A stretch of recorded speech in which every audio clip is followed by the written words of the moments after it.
I'm really excited for today's video, and you should be too. 6 players, all with an ADP of 100 or higher. These guys are the deepest of deep sleepers. Round 11 and beyond. That's kind of where you win your draft. Like, if you mess up the first couple of rounds, sure, you're toast. If CMC gets injured and you took him, you're done, buddy. I don't care if you got Mason. I don't care if you got Garendo. So the early rounds are super important because you're investing higher into those guys. Whereas in the later rounds, you can miss on some dart throws. But if you hit the bullseye on one of these players, your chances of making the playoffs and doing some damage all season long dramatically rise, dramatically increase. 6 names, ADP of 100 or later, especially on the subscribe button. Let's start talking about that right now. Name number 1, we got Mr. Moneyman Mooney. Now, Moneyman Mooney has a bit of a shoulder sprain. He comes down for a diving catch in practice.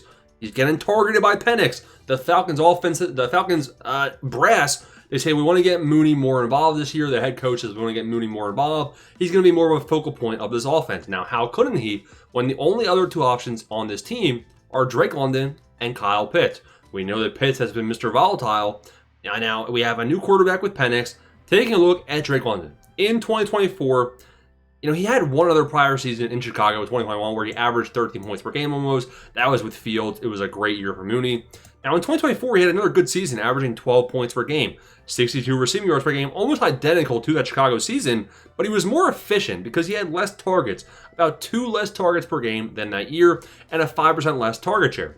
If we see Mooney's target share rise back up to what it was in 2022, 2021 of 25-26%, we've seen Mooney be more efficient in Atlanta in the role that they've given him.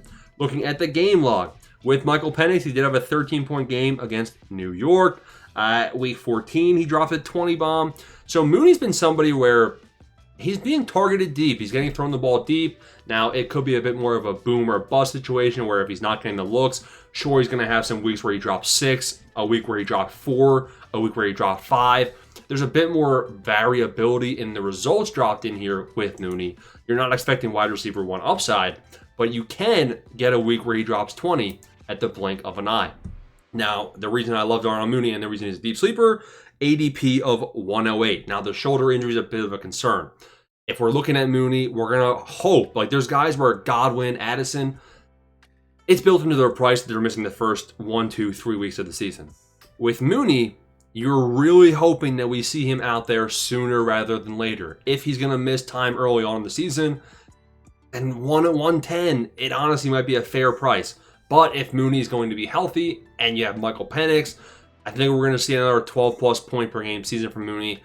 And he's got flex upside, which really, in these later rounds, you're chasing guys that can be good flex play replacements for some of your early round picks. Love Darnell Mooney's price. So he's 108, 109. We got another wide receiver back-to-back. Now, every content creator is talking about Josh Downs. Honestly, they might have copied me. Josh Downs, I think Josh Downs has the capability to be the wide receiver 1 for Indianapolis. Now, I think Michael Pittman Jr. is better. Straight up, I'll say it. He played through a broken back in 2024. And sadly, I think Pittman is now going to be plagued by injuries because we saw the back injury last year, among other things. And now we're seeing him banged up in training camp again already, which poses a big opportunity for Josh Downs. Now, with Anthony Richardson having his pinky finger snapped into a million pieces, shattered like Thanos snaps his thumb, and bam, your pinky finger's gone. With that being said, if Dan Jones is the quarterback, honestly, like this Colts offense isn't super exciting, but someone's got to throw the football, and Josh Downs maybe gets a bit more of a role in the slot in that case. Tyler Warren probably is a bit more exciting. They can be a functional offense, but Daniel Jones will limit any quarterback in his offense is going to limit the quarterback play limits the upside. But I think Josh Downs can make a real case to take a step forward to 15 points per game this season. His yards per out run was 2.2, which is a good metric in 2024, and it was a big step forward. His touchdown rate took a big leap forward, and he played less than 70% of the snaps. If that number goes up a little bit, he'll be in a very good spot. Wide receiver 3 is Alec Pierce, Adonai Mitchell. Josh Downs is going to be just fine, especially if Pittman misses any time this year. That Downs at 109, I honestly like him more than Darnell Mooney, especially with Mooney's injury. Number 3 coming in at 112, a lot of receivers. Emeka Egbuka is growing on me. With every play, every highlight I see from training camp, my interest grows. And with every passing day where we have suspiciously no noise on Godwin, I get more scared about Godwin. Now, Godwin's one of my most invested into wide receivers. I think Godwin is a great pick at an ADP of 80 this season. Again, they paid Godwin already knowing about the injury, so they can't be that concerned about him missing a long period of time. So I'm actually excited about Godwin, but I like Emeka Egbuka too. They're going to have a lot. The Baker Mayfield, it was a very good quarterback in 2024, high passing volume offense. So they're going to have a lot of 3 wide receiver sets, and Egbuka is going to be that wide receiver 3.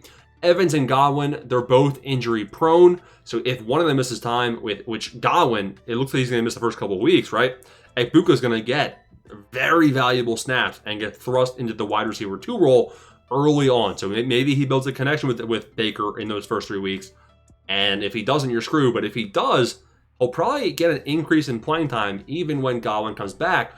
They're going to create more 3 wide receiver sets just for Egbuka if he builds that connection with Baker the first couple of weeks of the season, which it looks good in training camp already. I love him because his price is ADP of 112. You're paying around 10 pick. Not too shabby if you ask me. Number 4 is Tucker Kraft. Now, I could go on and on about a ton of good tight end values closer to this side of the board in the 10th, 11th round. Tucker Kraft is somebody where he's very, very efficient. Yards per hour was 2.63 in 2024. Pretty solid touchdown rate as well. Yards per target was 10 yards per target. Very solid numbers. Now, the reason I like Tucker Kraft, he beat out Musgrave for the starting gig, and Jordan Love was kind of banged up last year, which if Jordan Love takes a step forward again this season, if the passing volume increases, that's the main thing. Look at the target share, 15% target share. Look at the targets per game. Only 4 targets per game. When Tucker Kraft was targeted, good things happened. But he wasn't targeted enough. There wasn't a high passing attack. And really, they just got to find ways to get Tucker Kraft the ball. Jaden Reed is actually identical, too, if you're wondering. Like, Jaden Reed is super efficient, just doesn't get as many opportunities. Now, maybe it's because there's so many mouths to feed in Green Bay. And that's honestly, it seems like that's their belief, where they're feeding Wicks, Christian Watson, but obviously he's not healthy this year, Dobbs, a lot of mouths to feed in this offense, and they kind of been lacking the alpha. But I think with Tucker Kraft, Matthew Golden, and Jaden Reed, you say those 3 are going to be your alphas at receiver, and then you spread the targets to those 3 rather than having some of the lower tier guys on the field. So we'll see what approach they take, but Tucker Kraft, very efficient with his targets. Love the value at 120. I love stacking him with a rookie. So Kraft, you start early in the year, and then you have a rookie tight end paired up with him for later in the season for higher upside. Speaking of that, you got Tyler Warren. Tyler Warren's come out in preseason, look like a beast. He's the rookie that I love pairing up with Tucker Kraft. You take Tucker Kraft round 10, you take Tyler Warren round 11, because his ADP is 130. Great stack, great undervalued guy right there, Tyler Warren. Maybe the best in drafts. Now, you miss on those guys, you completely punt at tight end. Zach Ertz is waiting for you. Zach Ertz is there. He averaged 10 points per game in 2024. He had a high touchdown rate. He had a decent amount of receiving yards per game too as well. Almost 40 receiving yards per game and 4 receptions. That's like an 8-point per game average just on that alone. And then you factor in the potential touchdown numbers. So he's high involvement in the red zone. One of Jaden Daniels' favorite targets. Now, does Deebo Samuel eat into that potentially? Is McLaurin even going to be there? At this point when I'm recording this, we don't even know. But Ertz has an ADP of 167, so you're paying a final round selection for him. So it doesn't really matter. Like Zach Ertz, if he busts, it doesn't matter because you're not investing that much into him. So if you punt tight end, he's there waiting, and you can take him as an undervalued selection. Tight end 1 in a good offense with a good quarterback. Those are a bunch of undervalued players that can help you win your league deep sleepers. Smash the like and subscribe button. Thanks for watching.